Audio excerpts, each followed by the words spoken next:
হৃদয়ের কবরে বন্দি ভালোবাসা। আশরাফ আলীর জীবনের একটা বড় অংশ জুড়ে আছে শুধুই শূন্যতা। শহরের ব্যস্ত এই মানুষটির চোখের দিকে তাকালে যে কেউ বুঝতে পারবে সে ভেতর থেকে ভেঙে চুরমার হয়ে আছে।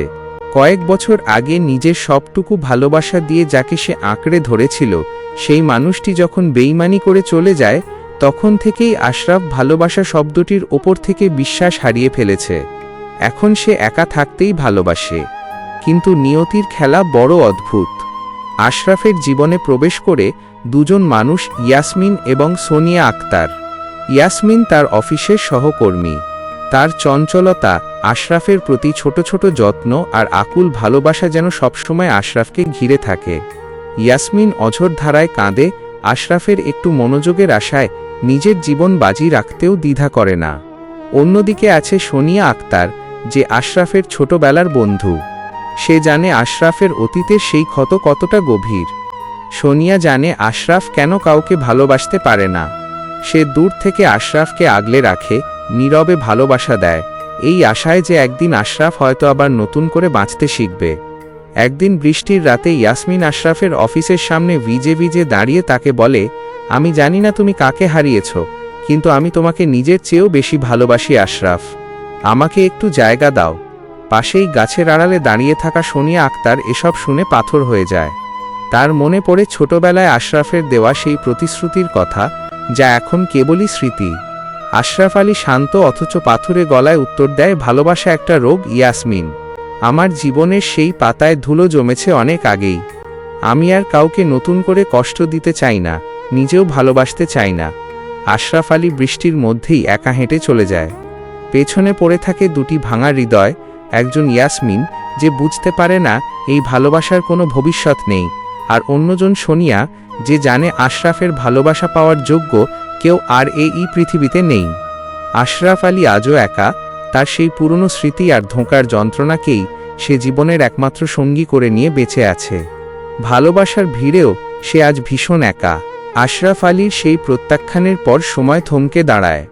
ইয়াসমিন এখন আর আগের মতো আশরাফের টেবিলের পাশে এসে দাঁড়ায় না, এমনকি সোনিয়া আক্তারও নিজেকে সরিয়ে নেয়।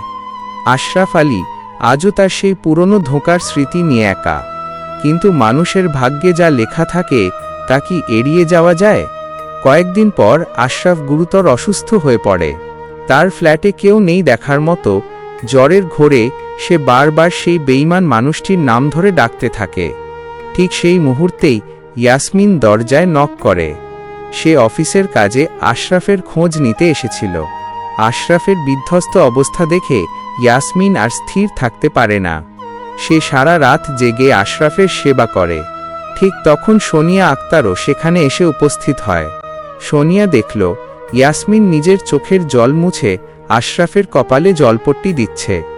সোনিয়া বুঝতে পারল তার নিজের নিঃস্বার্থ ভালোবাসা হয়তো কোনোদিনও আশরাফকে নতুন করে বাঁচার শক্তি যোগাতে পারবে না, কিন্তু ইয়াসমিনের এই অবুঝ ভালোবাসা হয়তো একদিন তার হৃদয়ের বরফ গলাতে পারবে।